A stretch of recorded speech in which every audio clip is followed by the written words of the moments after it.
Hello friends, स्वागत है एक बार फिर आपको अपना यूट्यूब चैनल टेक्निकल क्लासेस में। दोस्तों, आज के इस वीडियो में हम लोग पढ़ेंगे परमुटेशन एंड कॉम्बिनेशन, क्रमचय एवं संचय। दोस्तों, 11th क्लास का ये 13वां अध्याय है, जिसके अंतर्गत हम लोग को पढ़ना है परमुटेशन एवं कॉम्बिनेशन। इसमें जो है कुछ संभावित घटना जैसे कोई काम है। मान लीजिए हमारे दैनिक जीवन में जो है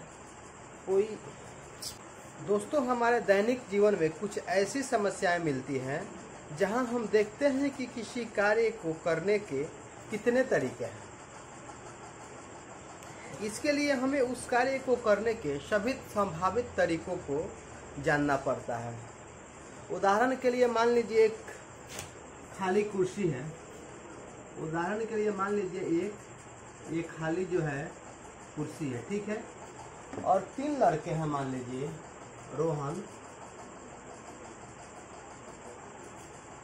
मोहन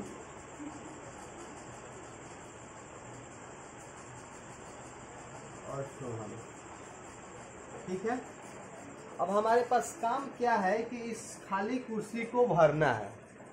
तो दोस्तों, इस प्रश्न पे हम विचार करते हैं तो पाते हैं कि इस कुर्सी को हम लोग 3 तरीका से भर सकते हैं।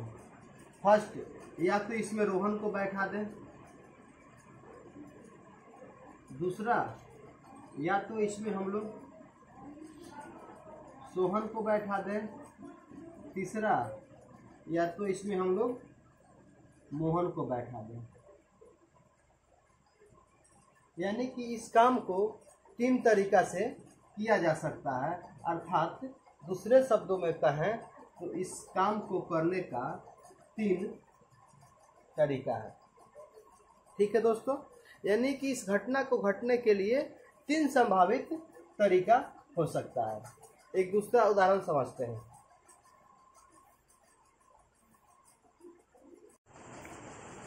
मान लीजिए दोस्तों, हमारे पास कोई 2 वस्तु है, ए और बी। अब इसको कहा जा रहा है कि इसको सजा के रखना है।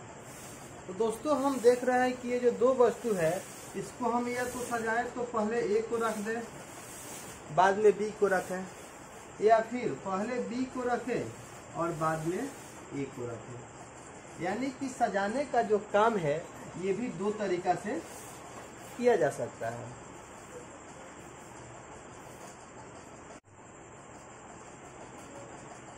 तो दोस्तों, इस तरह से काम को गिनने के लिए गणना का आधारभूत जो है 2 सिद्धांत हम लोगों को पढ़ना है। फर्स्ट सिद्धांत होता है गुणन सिद्धांत, और दूसरा जो सिद्धांत होता है योग का सिद्धांत होता है।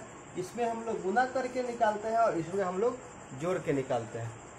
तो सबसे पहले हम लोग दोस्तों गुणन सिद्धांत को समझते हैं। मान लीजिए कि ये P है, ये Q है और ये R है। ये क्या है? P, Q, R 3 जगह है। और यहाँ जगह P से Q जाने का 2 रास्ता है, ठीक है। और Q से R जाने का 3 रास्ता है। अब देखिए यहाँ काम क्या क्या हो रहा है। एक तो काम हो रहा है P से Q जाने का, ये मान लीजिए काम A हो गया। सेकंड काम क्या हो रहा है, Q से R जाने का, इस काम को मान लिए B हो गया। और फाइनल हम लोग के पास काम क्या मिल रहा है, P से R पे जा रहे हैं, इसको हम लोग C मान लिए।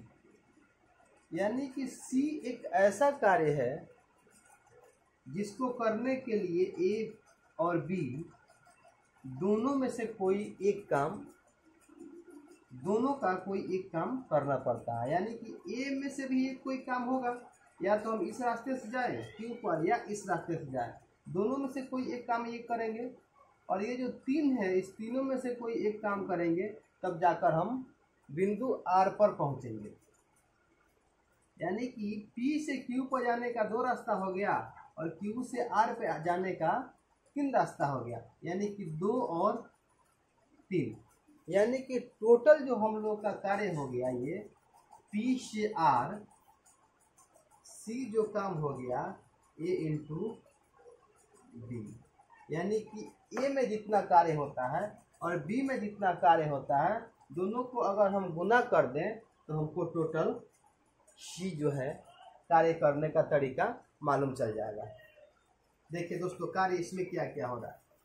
एक तो हो रहा है पी से क्यू पे गए, क्यू से आर पे गए, इस रास्ता से एक हो गया। इस रास्ता को हम लोग नाम दे देते हैं 1 2 3 4 5। ये हम 1 से गए और 3 पे गए, पी क्यू आर जाने के लिए 1 पे गए और ये 3 से गए। इस रोड से 1 और 3 होके उस पे पहुँच गए। दूसरा रोड क्या होगा 1 और 4, तीसरा क्या होगा 1 और 5।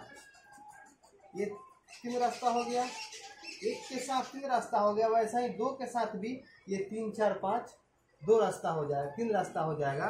तो इसको हम लोग 2 गुना 3 बराबर 6 लिख सकते हैं। यानी कि गुणन का सिद्धांत क्या कहता है।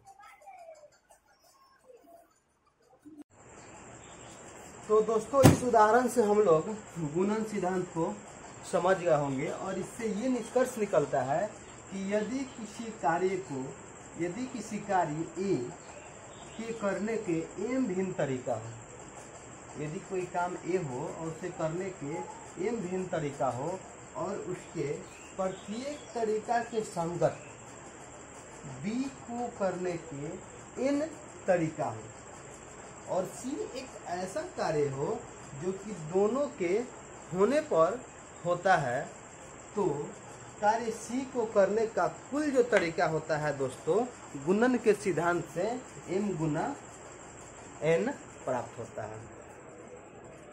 अब नेक्स्ट देखते हैं दोस्तों योग सिद्धांत।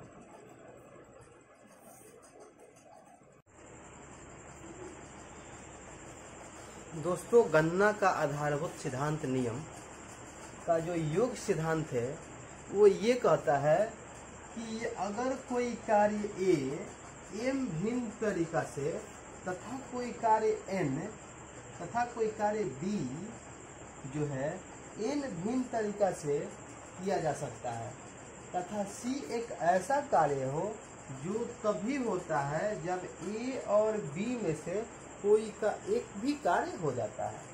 यानी कि सी एक ऐसा कार्य है जो ए और बी में से कोई भी एक कार्य हो जाता है तो सी काम हो जाता है। तो कार्य सी करने का कुल जो तरीका हो जाता है दोस्तों m प्लस n हो जाता है। यानी कि ए और बी के टोटल तरीका को जोड़ देते हैं तो सी का टोटल तरीका जो है निकल के सामने आ जाता है।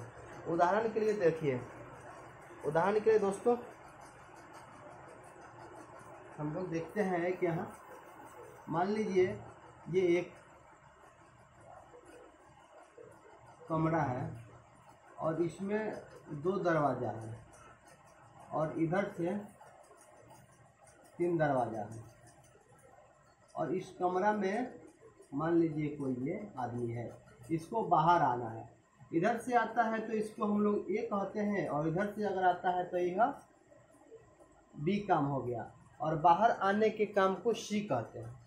यानी कि इधर से भी आया तो काम सी हो गया और इधर से भी आया तो कार्य सी हो गया। यानी कि ए और बी में से कोई भी एक अगर काम हो जाता है ये सी काम हो जाता है।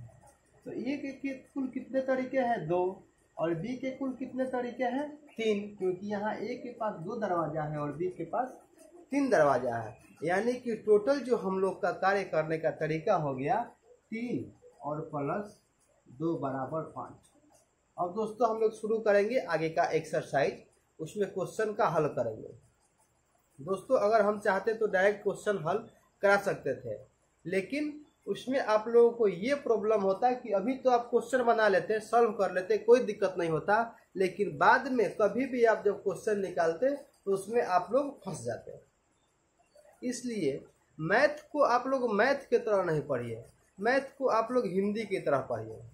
मैथ को अगर मैथ की तरह पढ़ेंगे तो मैथ की तरह ही भाष्य लगेगा, लेकिन अगर मैथ को अगर हम हिंदी के समान अगर पढ़ते हैं, किसी कहानी के समान पढ़ते हैं, तो फिर वो कहानी जैसा आसान तरीकों से आप मैथ को सॉल्व कर सकते हैं। ठीक है दोस्तों, आशा करते हैं ये जो है मूलभूत जानकारियाँ जो था परम्यूटेशन एंड कॉम्बिनेशन को आप लोग को अच्छा लगा होगा। अगर अच्छा लगा होगा तो वीडियो को लाइक कीजिए, शेयर कीजिए, तथा अगर आप नए व्यूअर हैं तो चैनल को सब्सक्राइब कर नोटिफिकेशन का आइकन जरूर दबा दीजिए, ताकि मेरा जो नेक्स्ट वीडियो है वो आपको सबसे पहले मिले। थैंक यू दोस्तों।